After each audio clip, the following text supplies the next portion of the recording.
Hello, everyone, and welcome back to the underground depths, the sewers, the secret lab, wherever you're reading this, listening to this. The safe house. The safe house, the only safe place that's left. I am Alex O'Neill, joined by, as always, Andrew Taylor, Hi, how's it going, everyone? and this is Raccoon City Radio.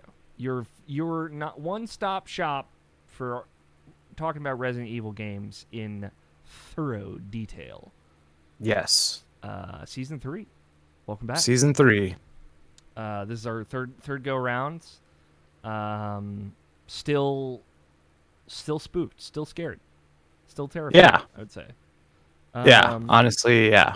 Still scared. If you've listened to Raccoon City Radio before, welcome back. It's good to have you back. If this is your first time down the ring, this is a part of Irrational Passions. If you've never heard of it, irrationalpassions.com. It's a place, it's a website. It's probably where you're consuming or watching or heard of this originally, so you probably know about it. Andrew and I, good friends, streamers, video game people, the like, the such. Human beings. Human beings, yeah. And generally, everyone loves video games and streaming, so... we're going to sit down here, as we have done with Resident Evil 2 Remake and Resident Evil 3 Remake. We're going to sit down and talk about Resident Evil 8. And we're going to essentially like recap in detail the story and talk about kind of each section of the game, how we felt about it. So, this first episode we're going to be covering through Castle Demetres. Yes. But the episodes after that might be shorter, might be longer.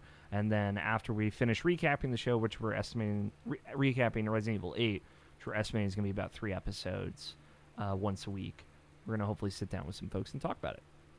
Yeah. So if you like Resident Evil 8, which we're about to talk about, if we liked it or not at all, then I hope you're in for a fun time. This is it. This is the show. So, just a couple of quick housekeeping bits. Like I said, the show is on YouTube, youtube.com/rationalpassions. I think right now that's the only place it's going to live. We're also hopefully going to be able to do all these episodes live. We're doing this first episode live for folks that are around to see it. But I think that's it. Anyone new to the trip? I'm Alex. This is Andrew. We like Resident Evil. Like, there's really, you don't need to know anything else. It's really that easy. Yeah. It's really that easy. We're both. Yeah. We've talked about our history of the franchise in kind of old episodes. We're both relatively new, and we're both. I think we both. You came in at 2 remake. Yeah. I mean. And then I've had like such a weird like history with horror, and like I've talked about this before in the past. I mean, I never really was like a huge horror fan, like at all. But I think for me, what it is, probably the hook for Resident Evil 2 or for Resident Evil overall was the zombies. Like zombies, I've always been fine with. I don't normally really think zombies are that scary. I guess.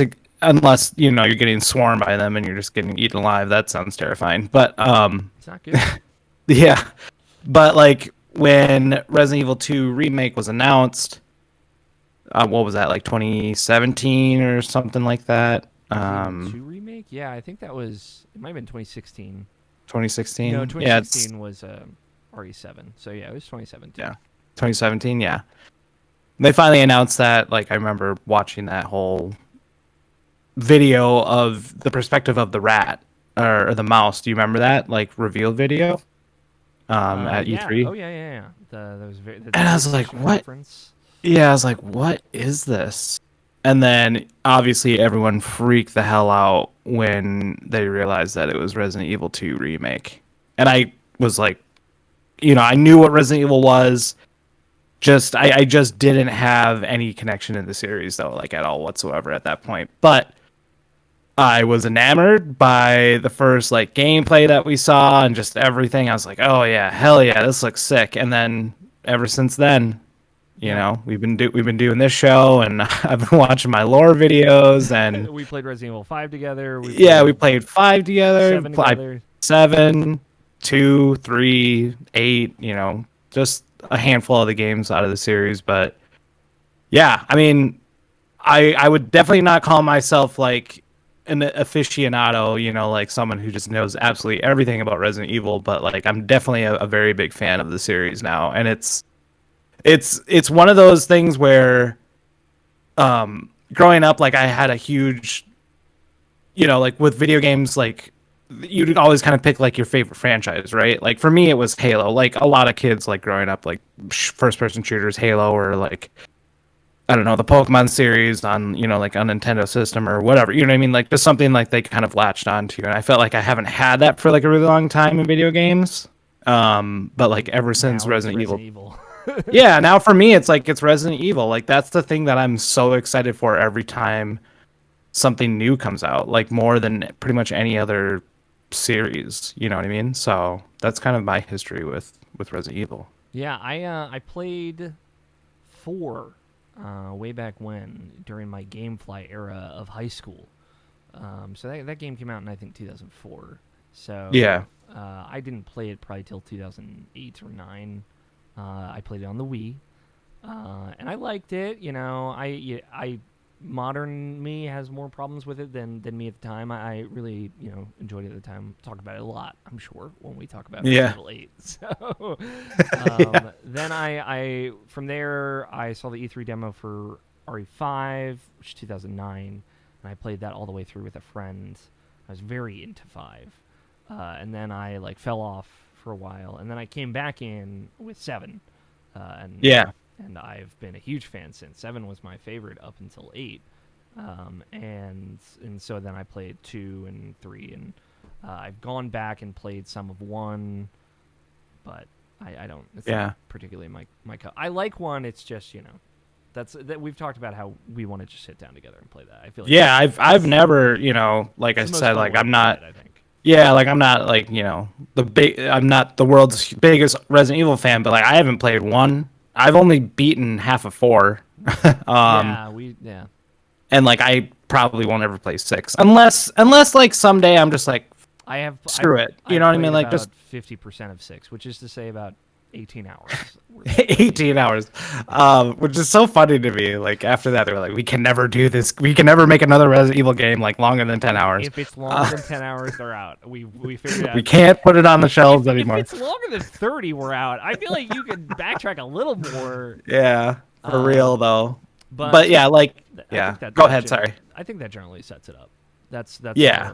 our Resident Evil. So we've, you know, because of the history of us talking about 2 and 3, the last 2 Resident Evil games is out there. You can go live that when we read Yeah. the moment.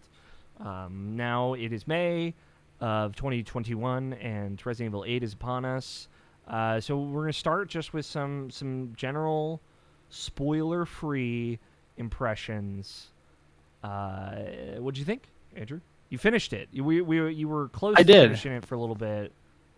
Yeah. We were going to record the first episode, but you've now finished it. I have finished it as well. Yeah, I took about a little less than a week to beat it. I think I beat it. What was it? Was it this last Friday evening? So, or it might have been Friday or Thursday evening. So like 6 or 7 days, like it took me to beat the game. And that's just kind of how I am with Resident Evil games. I am very OCD. Like the thing about Resident Evil is that I love so much is that they give you a map and they go, hey, so there's going to be items here, and once you clear out a room is going to be red when you enter it, but once you clear out a room, it's going to be blue. And sometimes how I play the game is just like, I have to find everything. That's just who I am. My first playthrough of Resident Evil 8 was 12 hours long. And yeah, I mean, overall impressions though, like I absolutely loved it. It's definitely not to say like there's no faults with the game. I feel like there's really no such thing as a perfect video game. Well, except Battletoads. No, I'm just kidding. That's good. That's good. Yeah, but yeah, I mean, like, there definitely was some things where I feel like if you went back and you thought about, it, you're like, oh, that doesn't really make any sense, or that doesn't really, plug in with what they're trying to do from 7, or like if you overthink it, I feel like you're kind of gonna not have fun that way. But I was just I'm a huge gothic horror fan. I love just that scenery, that setting, everything. And for that to kind of be mixed in with something that I already love, which is Resident Evil, I was like, oh, hell yeah. Like, let's go. Like, I want to see where this is going to go. Like, lichens, how is this a thing in Resident Evil? You know, vampire ladies, how is that a thing? You know, like things like that. And, you know, just like overall though, like I felt to me, and I said this to you before the game came out, before we started playing it, was I had a speculation that this game was going to be kind of like the greatest hits of Resident Evil. And it kind of was in a way where, Sure. you know, you kind of had a little bit of everything in the game. And I also feel like there were things that they were trying out, you know, like different things that they wanted to see, like, oh, how would people react to this? Or, you know, like they even basically kind of like made their own Silent Hill game, like in, you know, like at the second section of the game, or, you know, PT, whatever you want to, you know, label that as. But Mm-hmm. it was just like I loved just seeing them try different things, and but for me to get the same reaction as I would if it was any other Resident Evil game. And I really think like for a minute there I was like I honestly want to like start 7 again, like right now, like right when I finished 8 I was like I might start 7 again tonight, and I haven't yet just because of work and everything like that. But I would definitely like to probably play 7 and then this game back to back to kind of see like how things match up and like how things kind of progress, like with the story and all of that. And you know, I do feel like there is some convoluted parts in this game. Hell yes. There's just a lot of names being thrown around, and I'm like, man, I actually have to like have a physical notebook for myself to like make sure I know who's who. You know, like even in our show notes here, you wrote down some of the names of some of these people. I'm like, hey, I Well, don't like, remember to them. be fair, they don't matter. They don't matter, but you know what I mean? Like, it's just they're kind of like throwaway names, but you know, like I don't want to talk about it yet just because we're not there, but you know, like there's names that come up and I'm like, I don't even remember who that was, or you know, whatever. But overall I that didn't really bother me. Like that didn't really like pull me out of the experience. But I think that as of right now, this is definitely my game of the year for 2021. Obviously, Nice. we are halfway through the year, and we haven't really had a lot of games come out so far this year, Not so been a that's pretty huge easy. list of club bangers. If you like remasters, welcome to the first Yeah. year of a new console generation. And Yes. congratulations. Huge remaster fan. Yeah. But you know, we have another half of the year to go, but I personally would put this as my game of the year so far. Just I with mean, the it was going to experience. be anyway. You're a Resident Evil Capcom shill I mean, it's not like anyway. it Resident Evil 3 remake wasn't my game of the year last year, but that's okay. Like I still had a good time with it, and you know, but this very well could come out on top at the end of the year, depending on, you know, whatever. I'm very excited for Ratchet and Clank, by the way. Me too. But yeah, I really enjoyed the game. Like I'm kind of just mumbling on at this point, but I really really enjoyed the game, and you know, just the setting, the pacing, just Yes. everything that was Pacing's going very on. good, I I think. I was I was so like on board the whole time, and like I'm glad that I kind of had a busy week when it had actually come out. Like I didn't even play it. I played it like the day it came out for like 3 or 4 hours, and I didn't play it at all the next day, like at all. Did not even turn on my PS5. And then like Sunday, I was like, there was some stuff going on, but I made sure to have some time, and I played it for like 2 hours that day. So I only put like, you know, 3 or 5 hours in over the weekend, and then for the rest of the week, I played like in an hour or two at a time, you know, every other night. And I was Yeah. like, oh, this is great. Like this is kind of like getting it in you know, in bite-sized chunks and stuff like that. Like, because I played Resident Evil 3 remake in one day. I beat Yeah. that game in one day. Um, Which is it's and funny because I played Resident Evil 3 in little light chunks, and yeah, I beat this game yeah, in one day. yeah. So Wow, yeah. that actually like kind of blows my mind because I just feel like the keep way in that I mind, played it. I don't have anything else going on in my life at all. So, But yeah, I mean, like, yeah, but that's the best thing about Resident Evil games is that the time that it takes to beat the game is always perfect. You can play it in one sitting, one long sitting, or you can do it in small chunks. And I just think that the team over at Capcom, they're so good at just like getting pacing like in their games. I and don't know. it's funny, like we talked a lot, every time before we do this show specific, not these shows, but like Raccoon City Yeah. radio seasons, like we're always like, how are we going to break it up? Like we don't want to spoil ourselves on the format and the throughput of the game because we obviously want to preserve that experience, but we don't really have an idea of like how we're gonna like what chunks are in the game. Luckily, this game is Yeah. very well segmented, which Very well. I Yeah. appreciate. But yeah, let me hear what you thought. I About love the game. this game. I've been waiting to talk about it. God, I fucking love this game. I have finished this game 3.5 times already. What? Wow. God, I love it. I love it. I fucking adored this game. For me, like, and don't take this as sacrilege. This is like Resident Evil 8 or Resident Evil 4 if it was good still. Whoa. Just like that game is aged pretty poorly and also has like questionable chunks of it.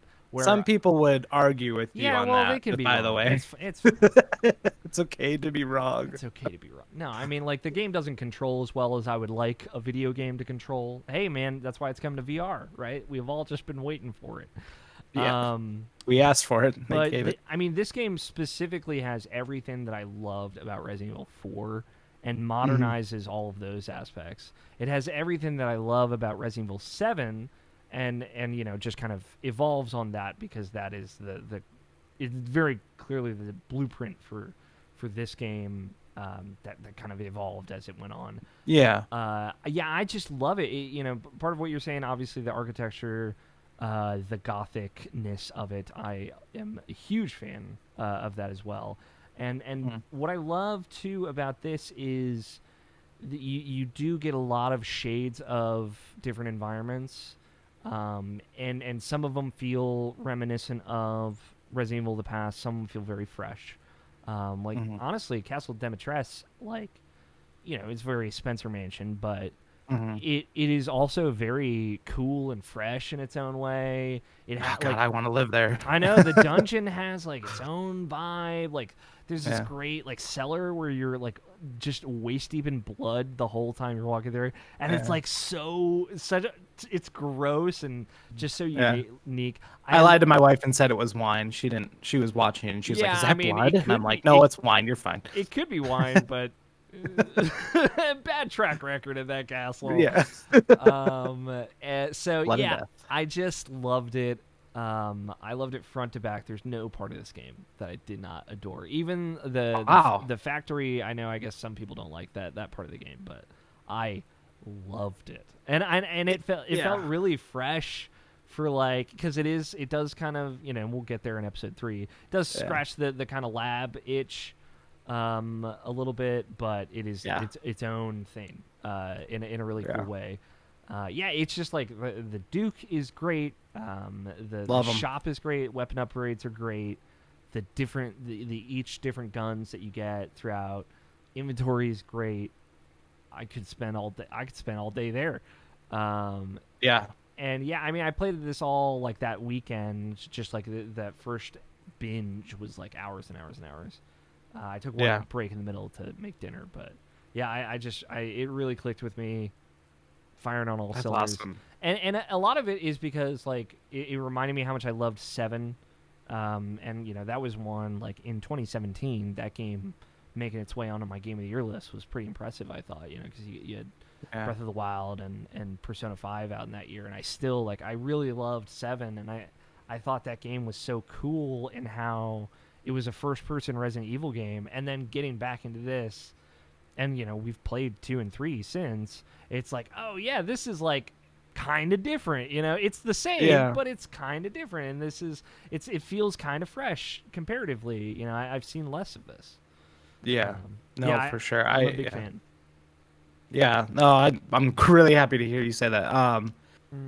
I watched like a 4 hour video today of someone else's review, and they had their gripes, and they had their pros and cons and everything like that. And I was like, you can do that, but I feel like if you overthink something like Resident Evil too much, it takes away from what it really is, and that's just being really campy. Yeah.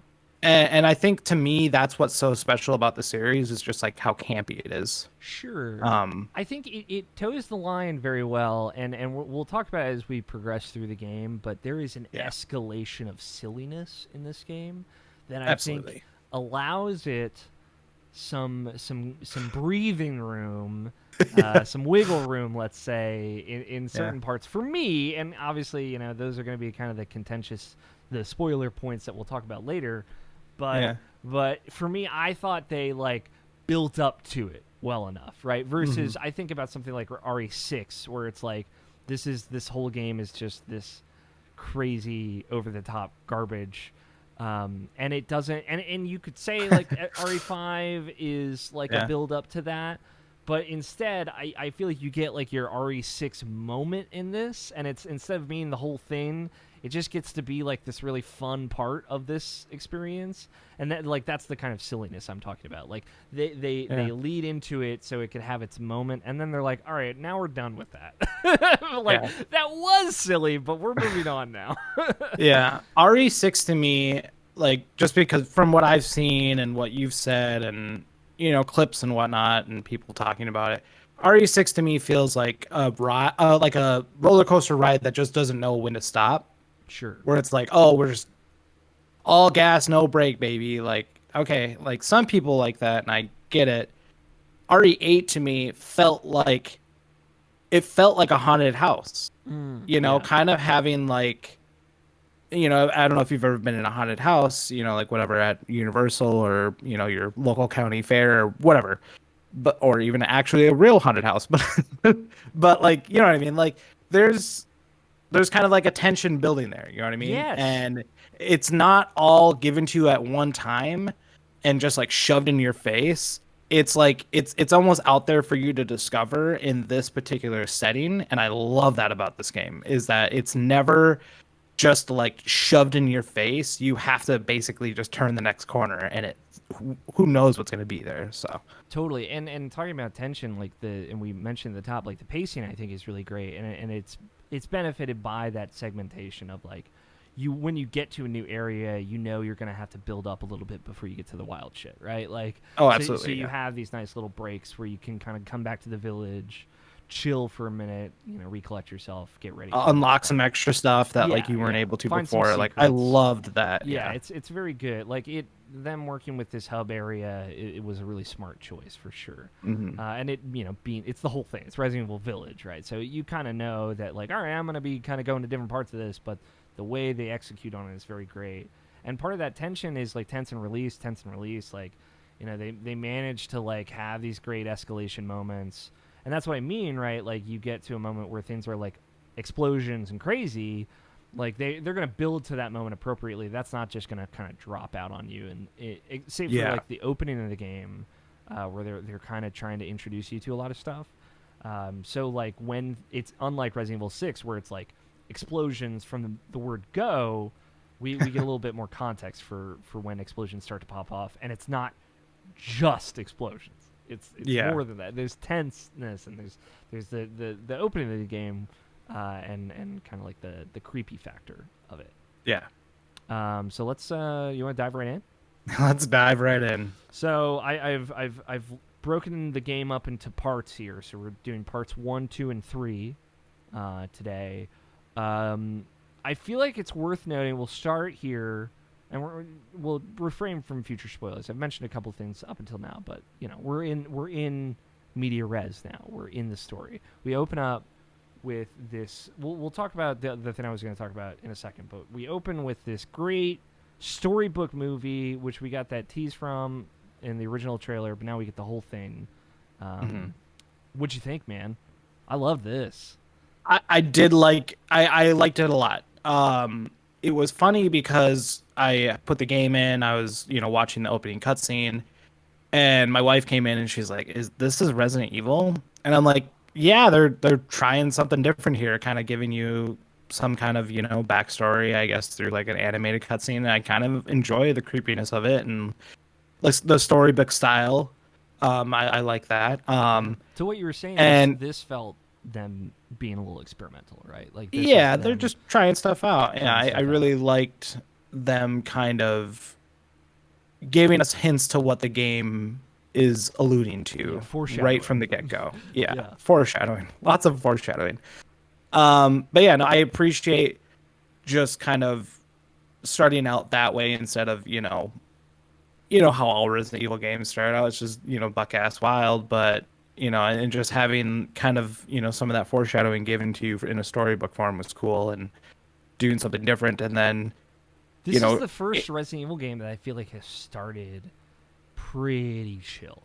Yeah, it's pretty chill. Like RE3, if you think about it, like the very beginning of that is pretty chill because you're just walking around Jill's apartment, but it breaks bad so quickly that you get like a full 10 minutes of chill here, which is nice. Yeah. It kind of gave me like kind of like Last of Us vibes. Sure, yeah, totally. You get that family dynamic. Yep. Mia so you kind of like, you're good. Whatever's going on. She's not good.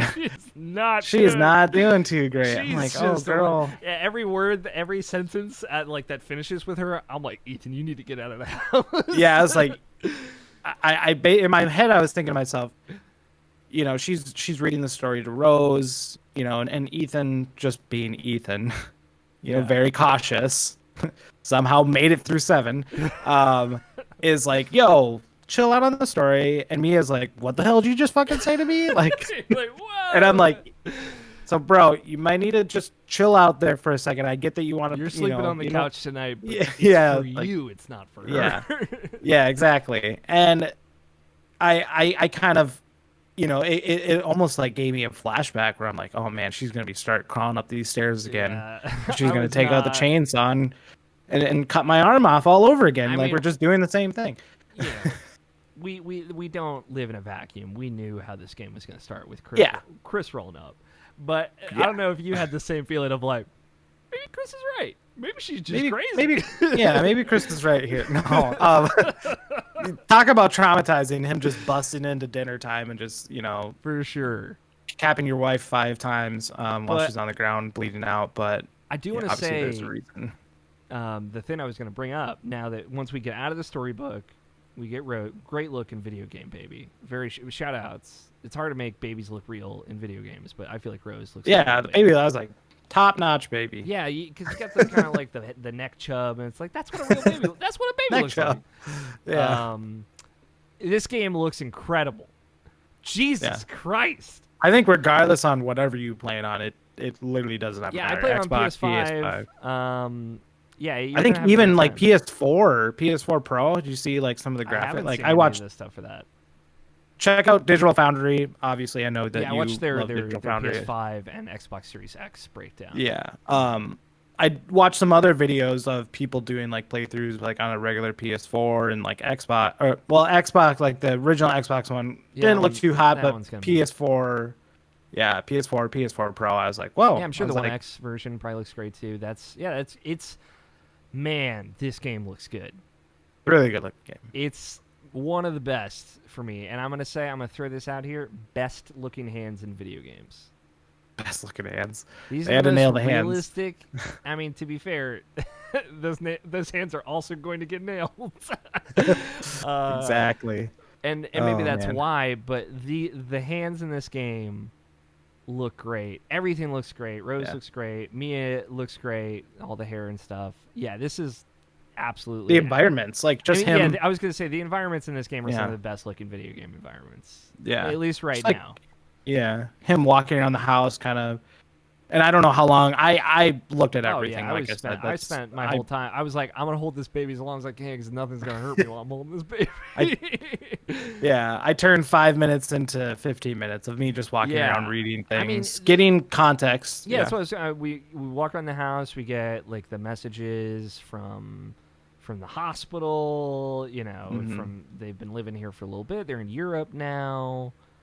Chris is given Ethan military training, presumably Ethan's maybe helping out whatever new umbrella cell that Chris is in. They don't reference that the company is called New Umbrella anymore, so I guess that just doesn't matter. Yeah, I was like, the BSAA is still a thing, but like, yeah, but Chris doesn't work for them anymore. We still don't know. Okay. I guess that might have happened that didn't happen in RE6. That's I don't know. That's like all the story that they've kind of left very ethereal from 7. So, gotcha. But they're clearly they're gonna go somewhere with all this. So who knows? Yeah. Absolutely. But yeah, we get to walk around the house, get to learn a little notes. I just love it. There's a great. Did you see the Kendo gun shop owner reference? It's one of the books. I did. It's written by him. There's one other reference I think in here, a little Easter egg. I don't remember. There was the bobblehead the from bobblehead. 7. Yeah.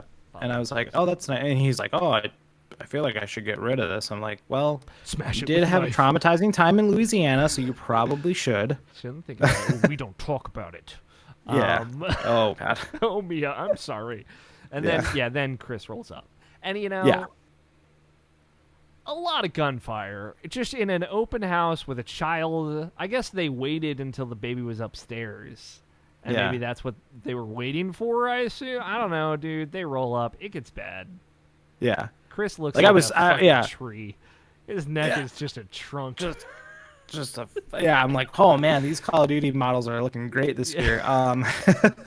But like, it was so funny to me because I knew it was gonna happen, right? Like, we're waiting for it, honestly. Yeah, I'm like, we're putting Rose to bed. We're gonna have ourselves a dinner. I'm sure there's gonna be some conflict about whatever. We're gonna discuss about what happened in 7 or whatever. And that's exactly what happens. Like they're sitting down, they're having a dinner, and Ethan's like, listen, we need to talk about this. Like, and Mia's like, I don't want to talk about it anymore. Let's just have our dinner, whatever. And a bullet flies through the window and just like hits her. And I was just kind of like, I was like, oh, and then like more bullets flew in, and I was like, oh. Yeah. And then she just got lit up, and I was like, oh, like just kind of like under reacting the table, to like, it. Whatever, girl, I'm gonna save myself. Exactly, like because all we saw from any of the trailers or any of the promotional videos and stuff like that was just Chris coming in and shooting her like 3 or 4 or 5 times, but we didn't see like she just got lit up like a Christmas tree. Like she's gone. We didn't know the family dinner was being interrupted by gunfire. Yeah. And then, your Ethan ducks underneath the table. He's like, Jesus Christ. And then, you see the lights, and then you see Chris, feet walk up to the table, and Chris just fucking moves the table over. And, Ethan, Chris, what the hell? And Chris, being Chris, sorry, Ethan. And I'm just like, quadruple caps her right in the face. I was gonna eat that delicious like European stew that my wife made for me, and you just destroyed her. Yeah, it's a local recipe. But yeah, I was like, oh man, like here we go. This is it. To be fair, like I'm excited to hear.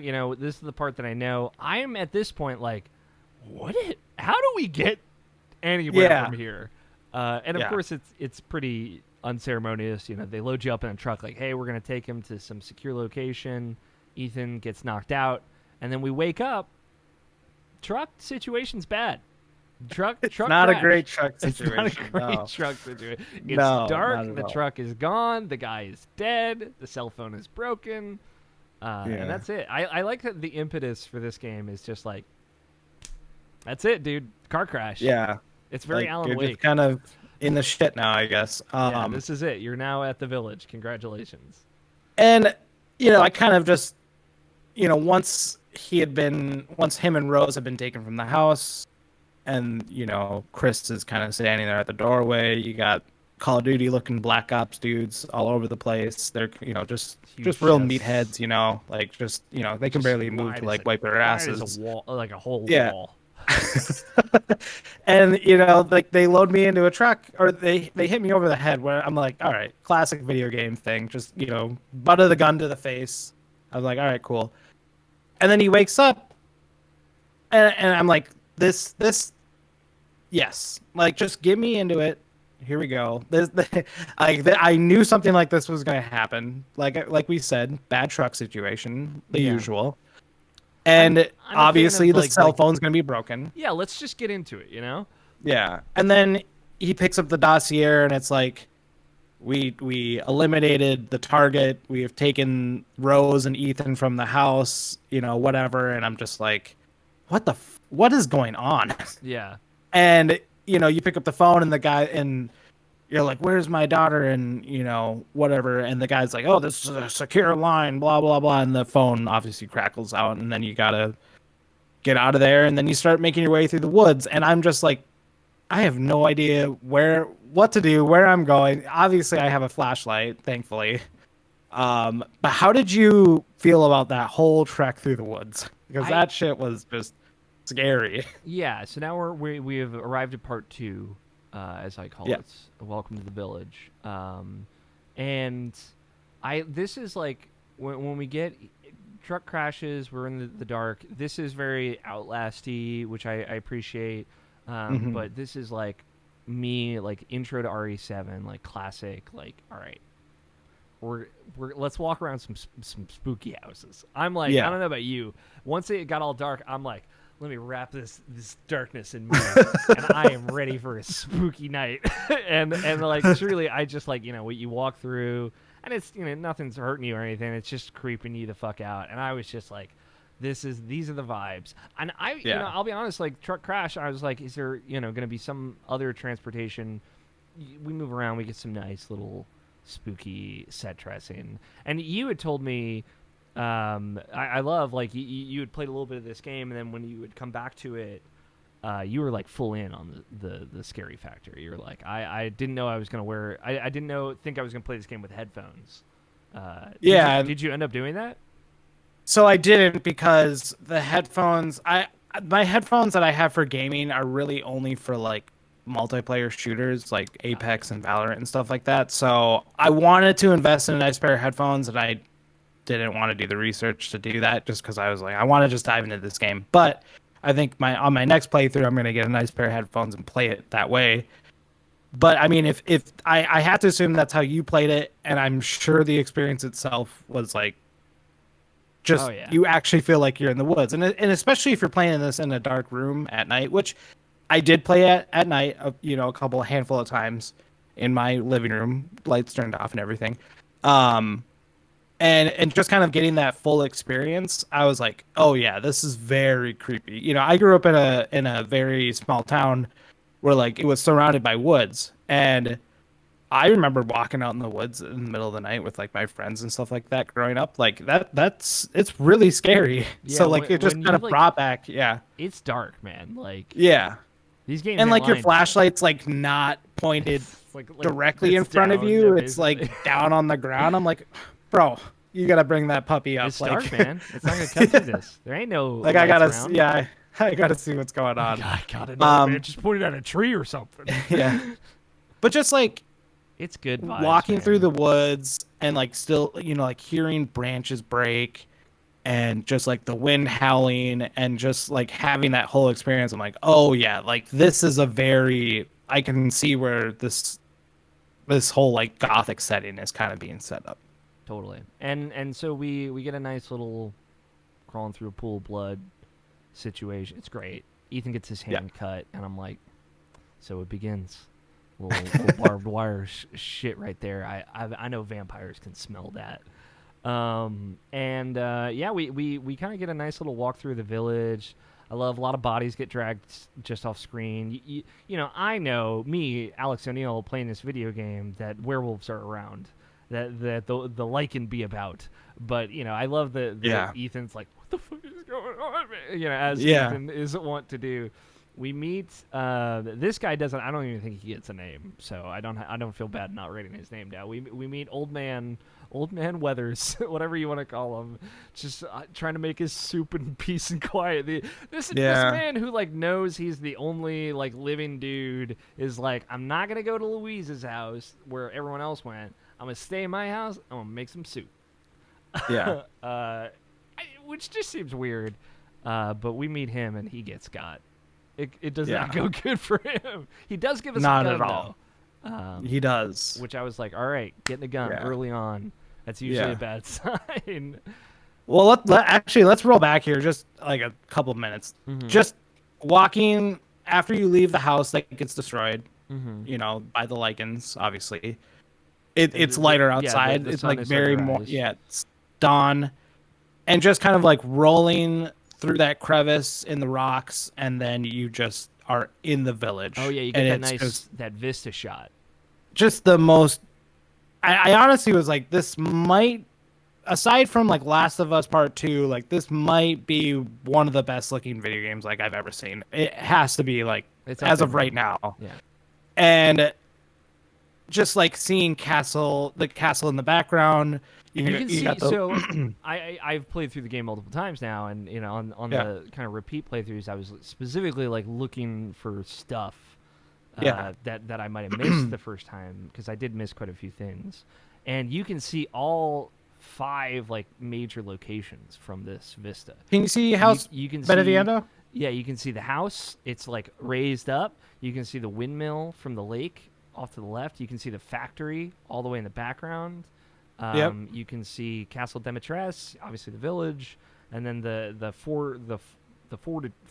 fortress, fortitude holds, whatever the fourth place you go is called. Yeah. Like off to the right, and it's like whoa, like you don't know that at the time. I love that you can kind of see some level of landmarks, but after I came back to it, I was like, oh wow, yeah, they're Yeah. really showing you the whole thing, which I Yeah. personally am a big fan of. Yeah. And then you just slide that right down into the village, and it's just like right off the bat, it's just absolute chaos. Yeah. Like you're literally just take like 5 steps. There's like a basket of like eggs that are like broken all over the ground. There's a dead horse off to your left. There's a truck that's like flipped over in the road. Like just You go into the house something, and obviously. Ethan's like, maybe they're out, and it's like somebody died in the living room. Yeah, I love. Yeah, there's like blood on the bed, and he's like, maybe they're out. And the Come couch on, is bro. ripped in half, and like the couch stuffing is like falling off. I was like, oh man, this is good detail Yeah, right here. I'm like, Yeah, maybe they're there's out. no way They they're had, not they coming had to run back. to the Walgreens, you know. Yeah, It's just but then yeah, uh, rolling up to Old Man Weathers, whatever, like whatever we want to call Old him, Man Weathers. kind of, just I'm going very slow at this point, Yeah, incredibly slow. Just kind of taking in everything, looking at things, if I can pick up anything, whatever, and just having, rolling into his kitchen, and then, he's obviously hiding behind, the pantry, whatever curtain or whatever, but you see that can of soup roll underneath the curtain, and I'm like, holy shit. If this is what this game is going to be like, where little things are kind of like, I know if I open that door, if I go around this corner, like if that's what this is going to be like the whole time, like this is going to be a truck for me. But like it was great though. Like just meeting him, and obviously he dies in like 2 minutes, a minute maybe, and kind of having your first official run-in with the lichens. Was it before or after? No, actually it wasn't. You get your fingers bitten off like 2 minutes later. yeah, right here. Once you get out of this house. Yeah. So he gives you a gun. He gets pulled through the roof, dead, blood Yeah, dripping from the blood, the alien blood dripping Yeah, down. I'm I was like, like, oh, hell yeah, man. this is so good. Yeah, he did. And then just having that lichen arm like grab you and pull you down into the basement, and then it's just Corpses. fucking just dead bodies everywhere. I love the set dressing of like making this place more than anywhere else. Like even thinking of like Raccoon City in 3, and Yeah. like the couple of people that you meet in Resident Evil 2. Like I love that this felt like a place. It's not a normal place. These are weird, kind of not weird. I don't want to say, but they're we don't live with technology people. They're religious folk that they don't. There's no light bulbs. There's nothing around that like that here. There's plumbing, which is the most exciting thing they have in Village as it is known.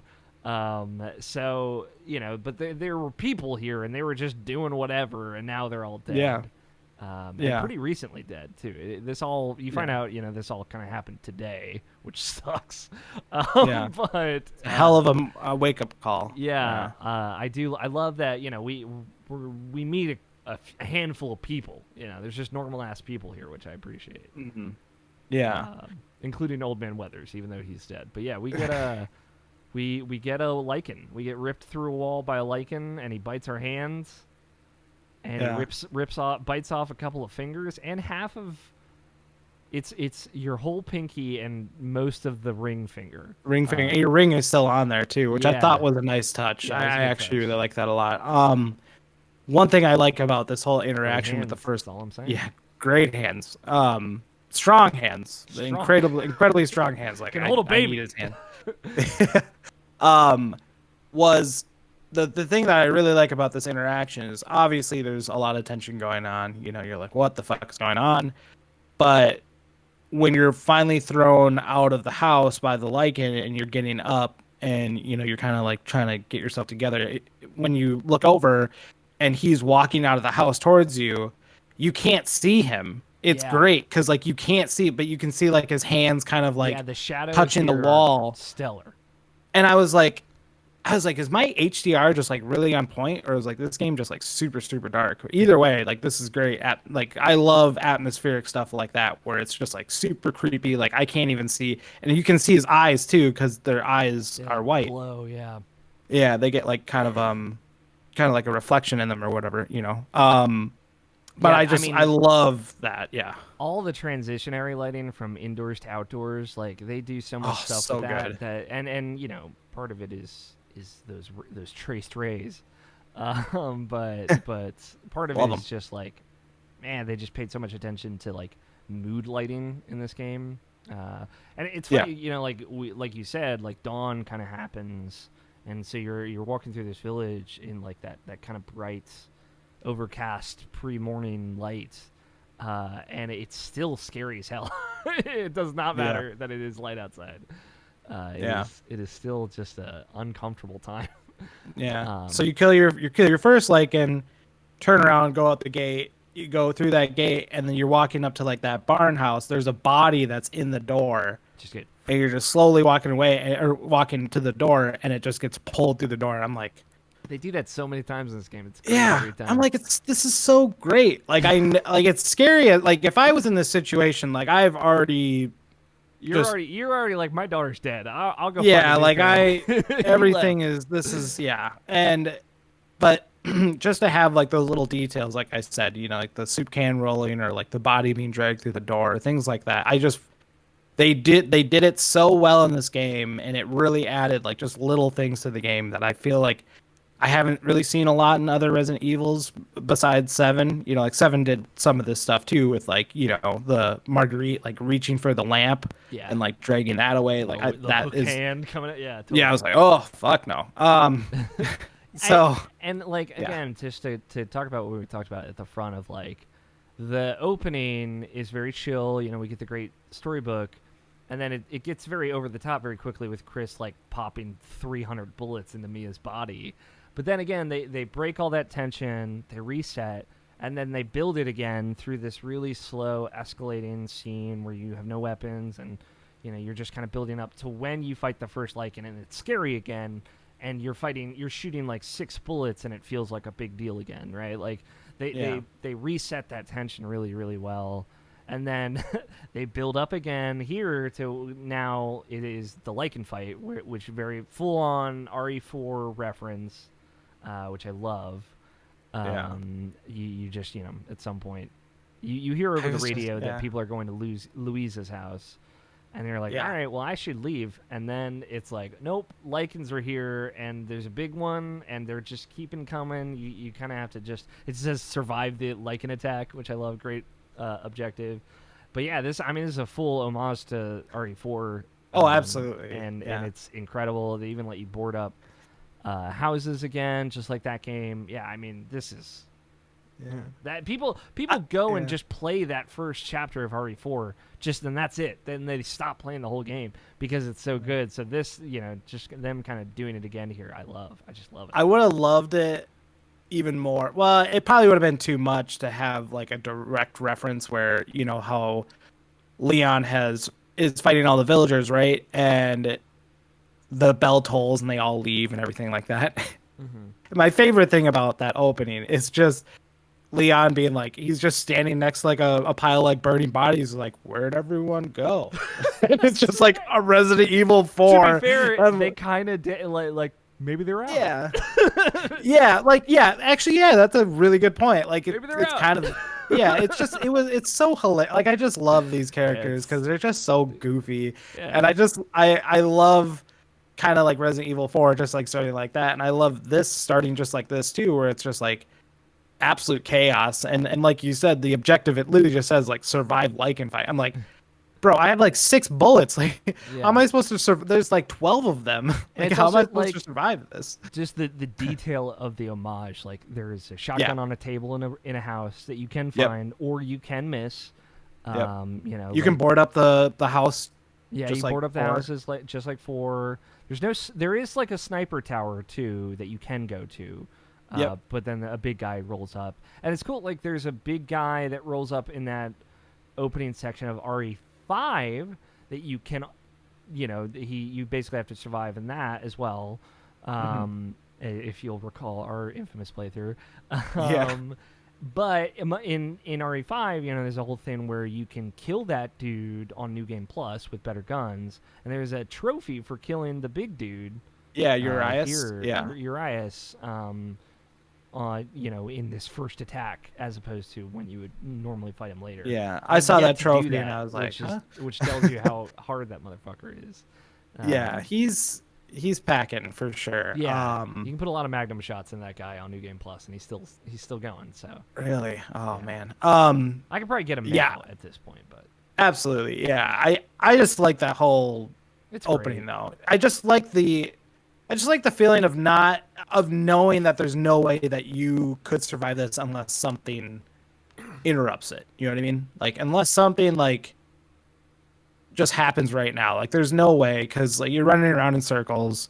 I'm just running around in circles. I'm going through houses, dipping and diving. I do go up to the sniper tower, jump off. Like just try to get them to follow me to like get up and like just to juke them out. Whatever. Totally. But it's also like And it's setting up this. This is like much like 4. This is Yeah. also an action game. Like hey, you're gonna be doing a lot of fighting in this game. Yeah. And I'm a big fan of how this game feels as well. It helps like the frame rate jump to 60. It helps a lot, I think. But I think it feels very good as a first-person shooter as well. Yeah. No, I 100% agree with that. And then, obviously the bell tolls, they all leave. And you're just kind of like, what the hell was that? Let me bandage up my hand, I guess. Yeah. And then the old lady with a stick full of skeletons walks through the gate. And you're like, oh, I should go talk to her. Yeah, Because she seems for some normal. reason, that seems like a really good idea. Yeah, like, I let's go talk to texted you. I'm like, Ethan didn't really have anything to say about this lady with human skulls. He on did her not. stick. It's nothing at all. It's Literally human, probably real human skulls. This is not a technology-friendly place, Yeah. And just kind of like having her speak to you, I guess, would you say in riddles or just kind of not? really.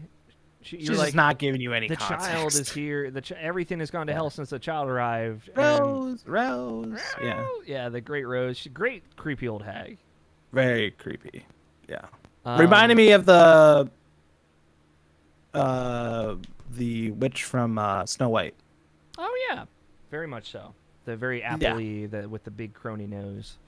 The gif, like that gif.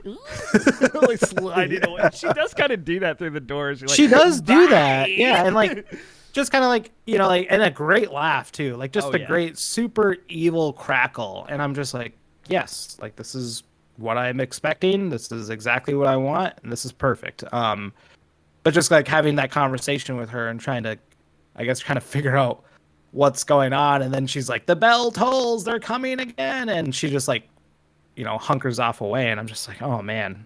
She closes that gate, and then I couldn't get these shotgun shells that were in this fucking tower for like 15 hours. Yeah. Damn it. I was so pissed. I was like, I just want to see what this lady's all about. I'm going to get those shotgun shells. Oh, okay, so you went and talked to her first, and you thought you'd go back to her. Yeah, because I'm a dumbass, apparently. I didn't do that. I was like, I know that if I go through that gate, like I know for a fact I was I'm not going to be able to come back. I was living in the moment a lot. There were a couple of things I missed throughout my first playthrough because I was like RPing a little hard, and I was like, I'm sure I'll be able to come back to this castle. Turns out you never do. Yeah. So, which I was very upset about. But I was bummed about that too. We follow the radio message, start looking into how to get to Louise's house, find a church. with a nice little hand-drawn map saying like, hey, if you want to get to the castle, you need these two things. One's in Louise's house, so go get it. The other one's right here. Here, have it. Here's this angel relief. So we get to Louise's house. We go through the creepy cornfield, which is great. Nothing like a good creepy cornfield in a fucking video. Oh, I hate it. It was so great. The lichens just chilling in there. Yeah. Gonna get you, I'm like, Andrew. of course you'd be of course you'd pop out of here. Like, I did a lot of talking to myself during this game, which I felt I always do that. Yeah, I'm just cracking jokes, and I'm I'm just having a good time.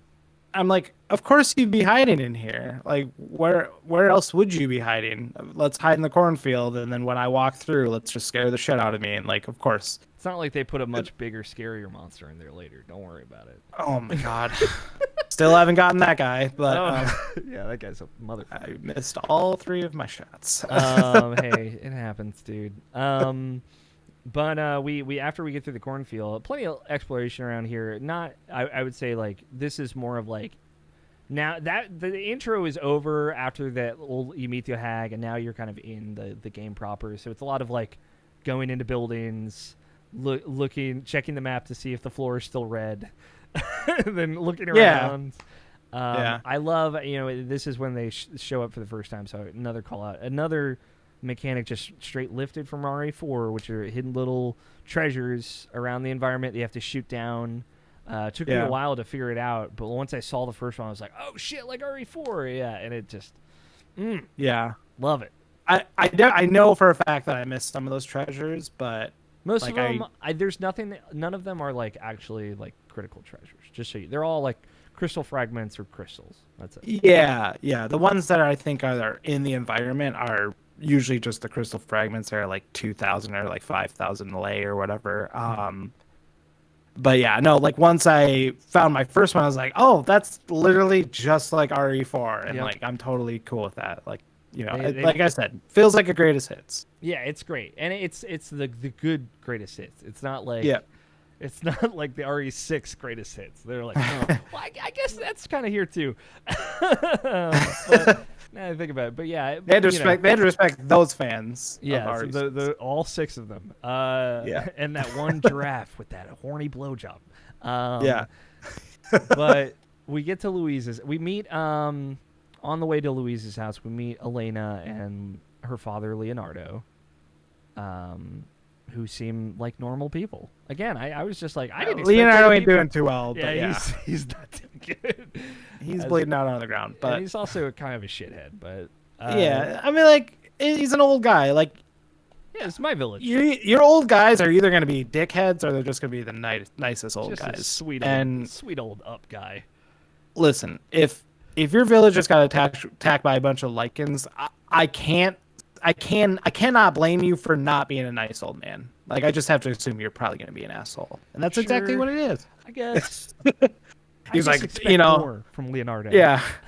And then, coming out of their little shack that they're hiding in, you go over the wall and you unlock the gate, and then you help. 45 minutes to figure that out. I want you to know, I didn't get stuck often in this game, but I walked around that whole village for 45 minutes. Like, how do I get to Louise's house? Didn't see the little outcropping on the left side right there. Oh, okay. So like the open window that you could crawl through? I got through the window, and then you got to like climb up and then go over the wall. I just totally missed that. Just like straight eye. Oh man, I love that you were just like, I got very familiar with that part of the village though. I walked around there all day. Yeah, definitely cleared all those rooms. But we get there, yeah, but then like when you open the gate and like you help them through the gate and everything like that, I love that he's like, it took you long enough, and I was like, bro, I was gone for maybe a minute. So it's funny because he said that, and I'm like, it did take me long enough. It would make sense for your playthrough. Agree that it took me a while. And I want you to know, I had a good little laugh to myself. It's like this outsider ditched us. Like, he did not care. He's gone, dude. I don't think he's coming back, Elena. He's either dead or he's just bleeding now. Yeah, I just love that that actually works perfectly. It was very contextually accurate for me. I laughed very hard. Yeah, and then when you're in the house, just complete utter. How long did you spend on that photo album not knowing that everyone that you saw in there was about to get brutally murdered 2 minutes later. Yeah, Nice. Oh, these your kids? Oh. Yeah, it's just kind of like flipping through. I was like, okay. And then she even says to you, like, she's like, you can come in now or whatever. But I still kept flipping through, and I was like, okay. Then you get in there. I made sure there wasn't some secret page before the first page. So now I just wanted to make sure. Oh, okay, no, you did that too? Okay. Of course, everyone Good. did. I'm glad. Because that's where, you get Until Dawned, and there was another page there, and it was all about Wendigos, and you missed it. Exactly. But then on top of that, the thing about Resident Evil is that a lot of context of the game is given through paper scraps or photo albums or journals or whatever. You know what I mean? So, like, I wanted to flip through all of that just to make sure, is there any story beats in here that I might miss later on? But, yeah, it was just pictures of everyone that was about to die in like 2 minutes.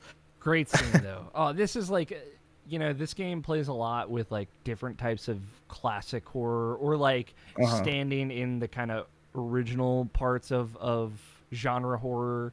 Like, there's a whole doll situation that we'll get to, of like it kind of playing around there, which I haven't seen Resident Evil play with before. But, this scene of just like we get the shitty dude, we get the sad lady, we get a creepy cult prayer, we get the dude turns into a werewolf. You get all the hits, dude. You get the injured guy who like even if they made it out of this house, he leaves and he's like, oh, he's gonna die somewhere wherever he went. Oh, you're talking about the guy that she's like, oh, go check the cornfields or whatever. Yeah, that guy. Yeah, no, for sure, that guy was.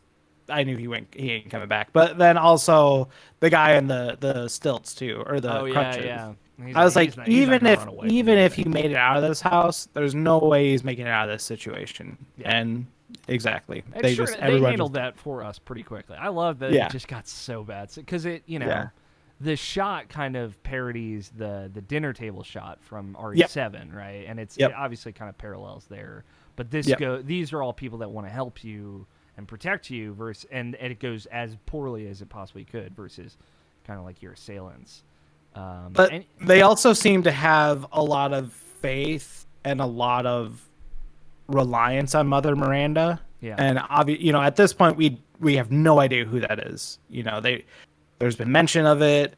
Elena's talked about it. There's a lot of religious iconography, obviously. Yeah. Exactly. Like this is obviously a very important figure for this village, who is Mother Miranda. And then we say this incredibly creepy ass prayer. And I'm like, so they're not praying to God, because that ain't God. That ain't God. That ain't God. I know God. That ain't God.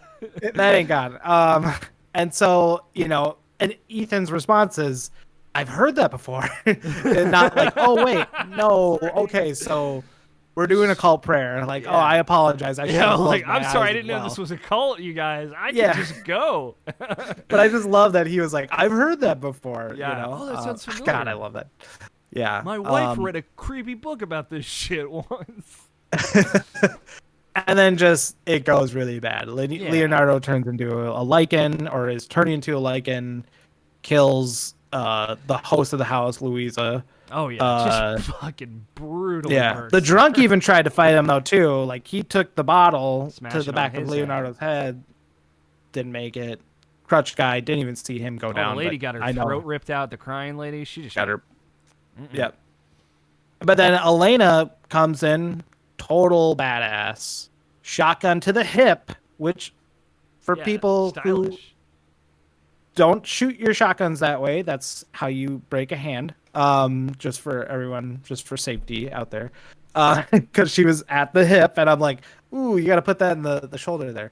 But she, shoots her dad, and she's like, no, and then that's not my father, or that's not your father, and shoots Leonardo a couple times. Then you're like, okay, we're good. And then you get into the garage, and obviously the whole house is on fire because Leonardo knocked over the candle that was on the table. And then Andrew spends 45 minutes looking to find what is hidden in this room. Must be something. Turns out it's an herb in the plant. What happened was is that I just assumed that because I stood there for a second. So you close the door closes, right? It's blocked off. You can't go back that way because the whole house is on fire. And I stood there for like 30 seconds. I was like, I wonder if the fire is just gonna stay there or if it's actually gonna creep in here. And it does actually creep in. Yeah. And I'm like, oh shit, okay. So this is probably like on a time thing or whatever. I should probably go ahead and look for whatever we need to look for. And then, you find out, oh, there's a truck.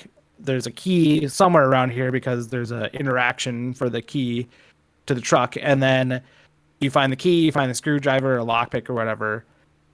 And I like I said, because I thought it was a time thing, man. I missed something. There's at least 2 rooms in this game that I didn't get something out of those rooms. And honestly, like I confirmed on my second playthrough. It was an herb. Okay, thank God. It's in the potted plant. There's like a little plant over there, and there's an extra herb at the bottom of it. Good. And I texted you. I was like, hey, what the fuck I'm going to take a picture of this thing because I thought I could go back there. And you actually can go back there a couple different times, but not into the house. Yeah. But I texted you a picture and I was like, hey, do you know what was in this room? Yeah. Because like I don't know if it's it's time, but yeah.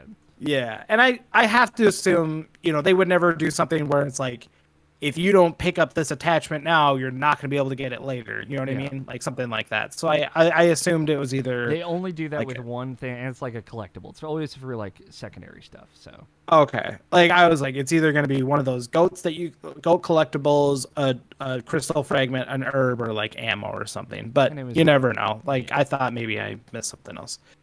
Anyways, you get the car or the truck key. You smash the truck through one of the walls, and then you're trying to smash it through the wall that would lead to the outside. And the truck just so lazily kind of like flips over, just so slow, and then it just flips back up, and I'm like, oh, this is so hilarious. And then Elena's like, oh, move so I can, or Ethan's like, move so I can back up. And then she's like, there's not enough time. The fire's coming, and there's just a whole fucking wall of fire behind you. And then you guys crawl up into the attic, and unfortunately, I figured that she wasn't going to make it out of this house. Yeah, we knew she was too pretty to live, man. She was going to die. It's like this nice young girl who has a good head on her shoulders is going to get killed. And of course she dies in a fire. Yeah.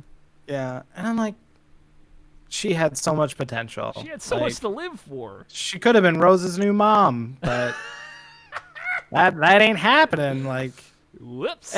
Well, I mean, and to be fair, like, I guess I get it from her standpoint. This is a whole just like really messed up situation going on here. She just shot her father a couple times. Yeah, literally this house, everyone she's ever known is dead now. Yeah, pretty much. And this outsider, this person that she literally met 15 minutes ago, they're trying to get out of the house together. Case, 45 minutes ago. 45 to 50. 45 to 50, depending on your 15 your to 45 to 50. Your mileage may vary. Yeah. And then, just seeing her dad come back and he says her name, even though he's still turning to a lichen or, whatever. He's like, oh, Elena. And she's like, oh, yeah, he said my name, and I'm like, oh, don't do it. And then she does it, and then the boards are falling, and I'm like, okay, this could be another Ashley situation where I escort you through this whole game, or you just die, and she dies. Dies in a fire. I guess you pick and choose at that point. I don't know, but hey, good news. Yeah, I mean, you get out of the house, you get that demon seal. You do get the demon seal. But real quick here, you want to talk about this hand slam thing? this man with the $1 million hands, and I texted Alex about this, and I said, "You've got to be kidding me." We had the same thought at this point in time, and I laughed, but I was also like, "There's no way that you would do this."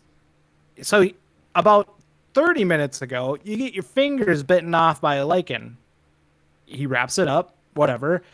And, Elena's dead at this point. Ethan's coming out of the house, and he's like, it's fucking happening again. And he slams his hand against the wall, the hand that got bit. I'm like, bro. I'm like, there's no way. Like, that is going to hurt so bad. Well, I mean, And he needed the I pain. feel like it's intentional at this point. You know what I mean? He was hurting Like himself. the memes, okay?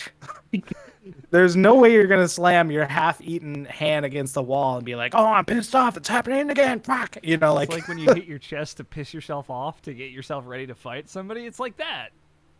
I mean, sure, but And bro, you're like, like, who does that? yeah, Hey. yeah. Chris Redfield And does that.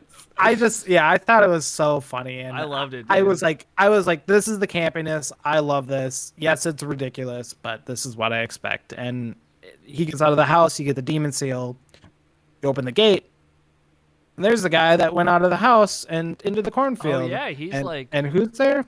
Well, Mother Miranda's there, and she's ripping out his goddamn throat. yeah, she's just like, not Mother treating him well. And she just like like leaves. She's like, bye. yeah, did she just turn into the cornfield? Like, Yeah, we don't know. She is the corn. Children of the corn. Yeah, She was made Children from of the the Corn. I Yeah. love just this whole house segment is great.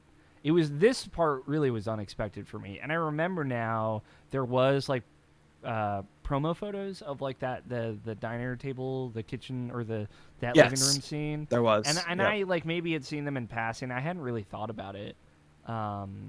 So like it was really a big surprise for me. I didn't expect there to be people. Obviously, they all died very quickly, but just there being people there was cool. It kind of sets the stakes.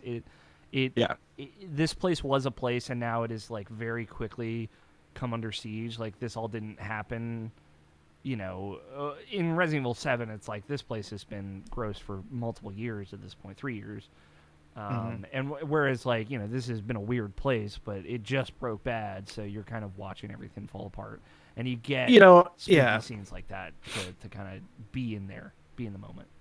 And, like, getting the one thing I love about the village itself, like the village hub, is, like, you're kind of getting backstory to a lot of these people's lives. You know what I mean? Like, they're just villagers. You know, they're not living in the modern world.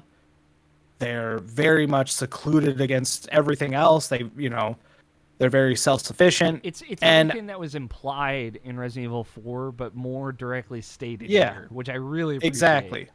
Yes, and like, I feel like, you know, if they weren't in the situation, like this would be like a very nice village to visit. Like I feel like this would be filled with people that are. Well, let's talk about the cult. Yeah, let's talk about the prayer. Chill out on the call. Yeah, we'll chill out on the call. But like, you know, like everyone's like, let's stick together. That's the right thing to do. You know, and kind of like Luisa just being very open and being like, hey, you are an outsider, but like if she trusts you, I trust you. You know what I mean? Like things like that. And I feel like it's a human element that Resident Evil has lacked in a lot of cases, you know? Exactly. That's really what I'm trying to say is, yeah. And being able to kind of go ahead. They use that not only as like a great grounding mechanism for like, you know, Ethan's upset now that, you know, all these people die around him all the time. Why does everyone keep dying around me? I don't know. Cut off both of your hands and like bury yourself. Just like bury yourself. You are a danger to everyone around you and your hands. It contextualizes that and it allows for like kind of these, you know, little vignettes of traditional horror, like this village horror and this village, this great living room scene, this prayer scene, the cornfield scene, like sneaking through the cornfield and having the lichens just dynamically attack you, like all that stuff. Just it's such a great foundation for this, and it is. 4, everything that was cool about 4, and it was just implied, kind of defined and done very well, much better, I think. And you know, on top of that, you're getting a great playing, great looking, great feeling, spooky game, right? Like, it is both a tour de force in its own, you know, regard, but it is doing all these cool things with all the stuff it's playing around with. It's just great. Yep. And then you get we've got our get seals. the demon seal. Yep, got the seals. I'm thinking we're here, Andrew. We're at, let me see here. We're at an hour 16. I'm thinking this interlude might be a good place to actually call it for this episode. It might be, yeah. But we get general thoughts and opening. Yeah, and the opening, and because Castle Demetres, which is the part after this that we're going to cover, it's just there's a lot there. There's So a lot there. it'd be good to Yeah. kind of let ourselves take our time with that. But before we get there, we do get we got our seals. We're headed up to the castle. We have to take an elevator because there's creepy elevators all over this fucking game, dude. What is up with these creepy ass elevators? But well, then that like stone mural thing too. yeah, Yep. that's cool. where the seals go. Yep. Well, then like when you're entering that room with the flame thing, we're not you even have to there push. yet. Oh, really? Okay. No. This is we go through the door where we put the two seals. Yep. You get yeah. weird drawbridge and like the very small river, and then you go into like just a stone Very room small. with an elevator. And right when you put your hand on that switch, you hear a voice. Oh, that's right. You hear one of the villains that we haven't seen yet, Heisenberg. We don't know his name is Heisenberg, but his name is Heisenberg. And he's like, "Hey, dude, what's up? Also, I'm a metal bender." I can control metal with my I'm a Metal Gear Solid villain, and Alex O'Neill, playing, I'm like, I fucking love this. Yeah, I'm like, this guy's a mutant. Yeah, but like also that's a really good way to put it too. Yeah, is like when you think of villain. Yeah, I was like, when you think about it, like it works for a Metal Gear Solid villain because like this guy would totally be in that game. You could pluck him out of a Metal Gear game, and give or take, he's a lot spookier. And for me, that worked. Like I'm like, oh, this fits perfect. Like what a great thing. Like, and then he captures you with his metal magic, and drags you away to this meeting place where we also get to meet everybody else. So the Four Lords and Mother Miranda. Yeah, we get the nice spooky Mother Miranda shot. We are formally introduced to Lady Demetress, or Big D, as I like to call her. Big D. Elchina. Elchina. Yeah.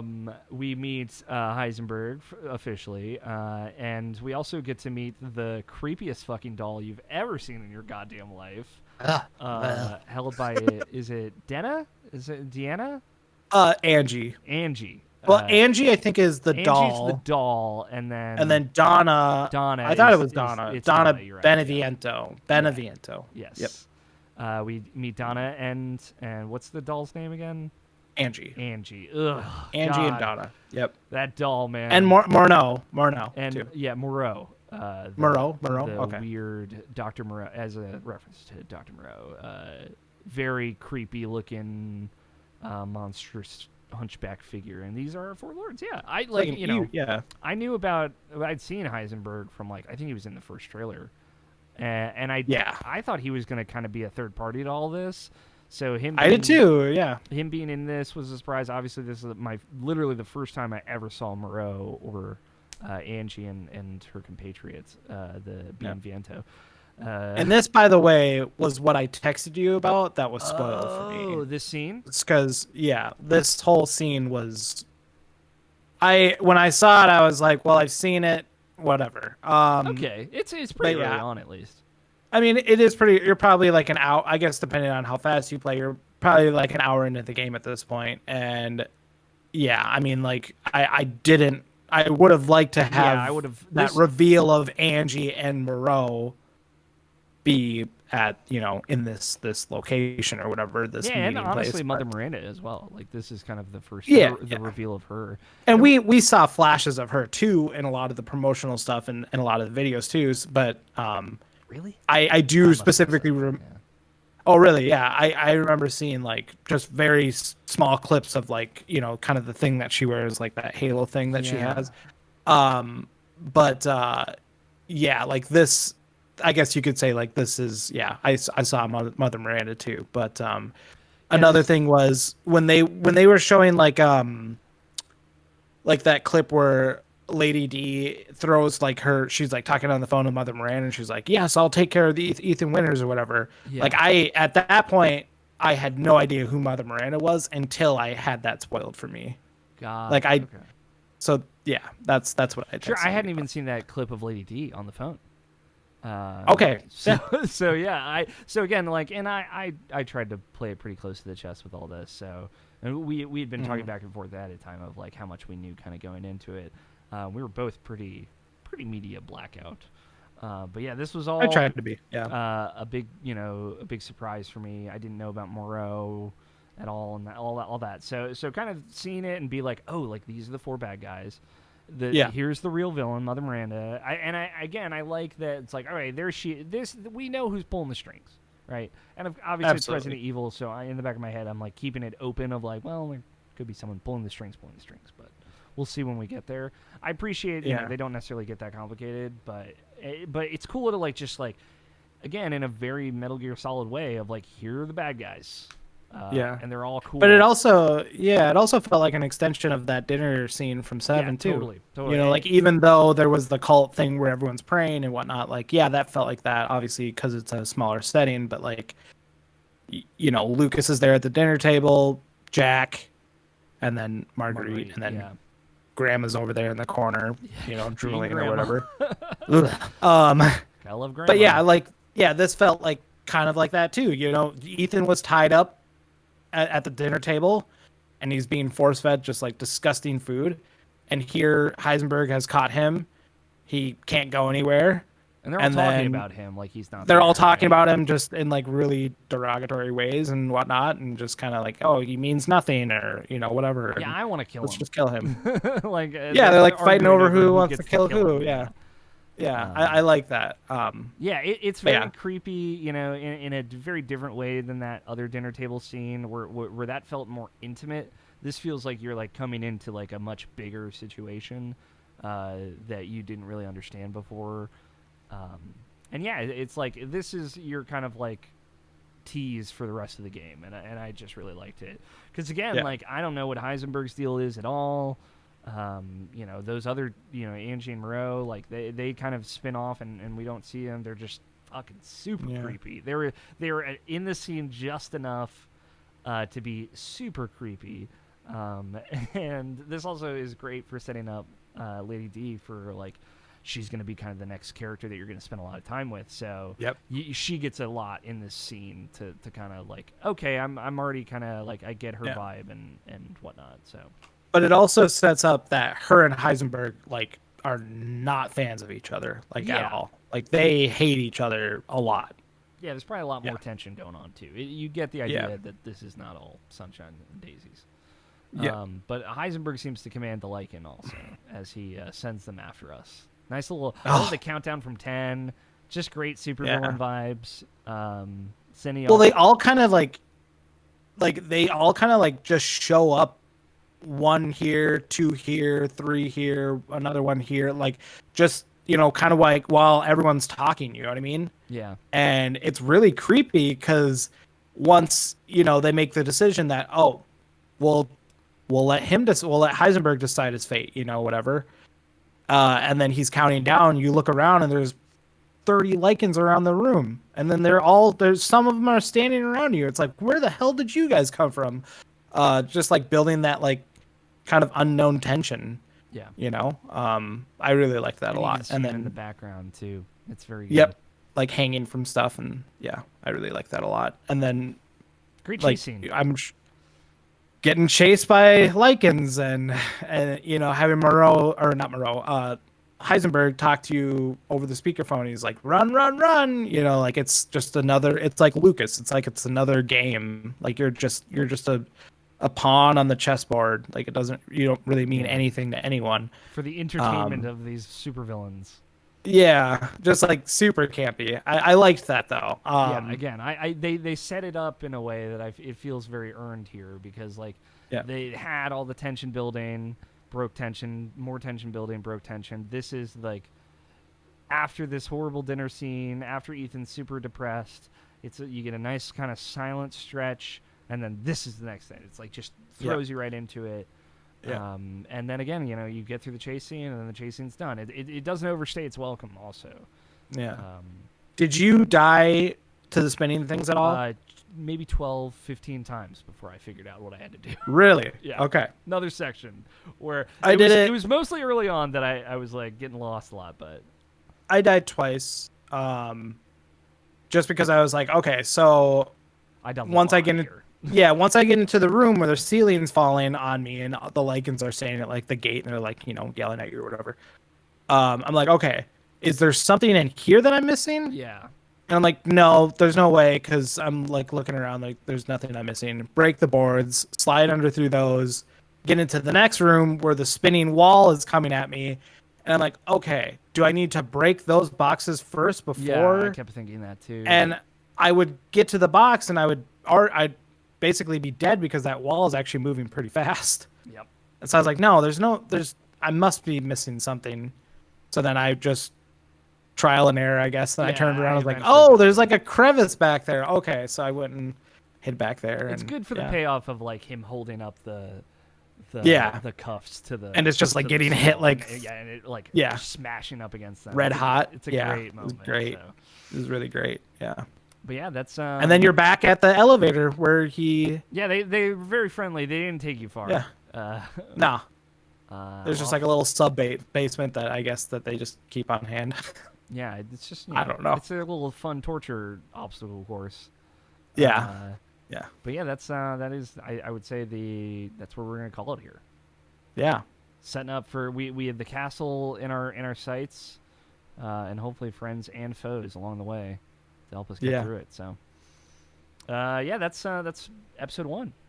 Yeah. Season 3 of Raccoon City Radio. Thank you everybody who stopped by just for a little bit live, but if you missed it, this is going to be on YouTube every Friday for the next few weeks.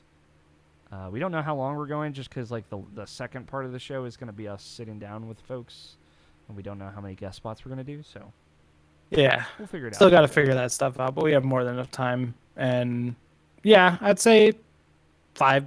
I feel like every game we always play is like 5 or 6 episodes. Yeah, it's sounds right. it never really overstays its welcome. So yeah, 3 to 4 for the game, and then a few more sprinkled on top. Yep, for funsies. That's going to be the show. This show right now is only going to exist on YouTube, so if you like it, please go support it there and give it a like, give it a subscribe to Irrational Passions on YouTube. Let us know in the comments that you love Raccoon City Radio, and that if you prefer it somewhere else, we can maybe look into that. But for now, I think I am good with it just being there. We're also going to hopefully stream the episodes live when we do record them. Next week might be a little tricky just because I have to get my computer fixed, but I'm sure we'll figure it out. It might be closer to Friday, that's all. Yeah. And I think that's it. Any other housekeeping? Andrew at Papa Drew Bear on Twitters. Follow him if you haven't already. I'm Alfighter27. Yeah. Yep. If you want to follow me on Twitter, at Papa Drew Bear. I don't think I'm missing anything else, but no, it's good to be back. It's good to talk about Resident Evil again with you, obviously, and then it's good to be back in the Prime timeline. Just to talk about this game, like just a weird game. It's so it's so the thing about place, the thing about Resident Evil games is I feel like I'm definitely one of these people where even if there is a game I'm super anticipated for and I'm super excited for, the first thing after I beat the game is I could go on Twitter and be like, oh yeah, I love this thing so much, blah, blah, blah, blah, blah, the usual. Or I could spoil it, which I don't want to do because I feel like there's a lot of people that I would love to, people who aren't fans of Resident Evil, that I would love to see if they would be interested in playing something like this just because it is so different. But the thing about doing this show and talking about it with you is it gives us an avenue to do that, because I feel like I just do not want to be that guy that like spoils things, even as bad as I want to talk about it, I just don't want to be that guy. So I'm glad that we're back and we're able to do this again. So yeah, if somebody out there was like, I am curious about Resident Evil 8, I kind of want to know how it gets going, you could listen to this first episode. I promise we haven't ruined anything for how it ends or anything. No, yeah, maybe some hints for folks that already know listening. I'm sure you'll get my hints, but aside from that, I mean, there's a whole bunch of stuff, twists and turns. There's a lot that happens, and fun shenanigans and thick chests, in both the Lady D and otherwise respects, I guess. It's just like I said at the top, I'm a big fan of this game. I don't know where it's going to shake out for Game of the Year for me by the end of the year, but right now, obviously, I love that you've already played it 3.5 times. Oh yeah, I've played it once. I'm trying to get all the upgrades for the Magnum, so I can unlock infinite ammo for it, so I can do a hard mode playthrough. Oh, that'd be awesome. Yeah, Yeah. because that's the nice thing about this. Like, I'm thinking about getting the platinum, but you have to play through it in less than 3 hours, and then you have to play through it on very hard difficulty. But if you kind of grind, you can get all these kind of extra unlocks. So to get infinite ammo for a weapon, you just have to buy all the upgrades for it. Cool. So then you can buy the infinite ammo unlock in the kind of secret shop outside the game. And so I'm just kind of grinding all the upgrades for the Magnum, so that way I can just get infinite ammo for it and just little 6-shooter. Yeah. just blow through the rest of the game. Yeah. I got there's a second Magnum. I got that, and I'm upgrading There's that a now. second Magnum? Yeah. Wow. It might only pop up on New Game Plus. Okay. But yeah, Cool. It's a very good gun. Rad. Yes, so we will be back next week, next Friday, if you're watching this, and we'll be talking about Castle Demetres, probably through part 3 of the Moreau's creepy lake house.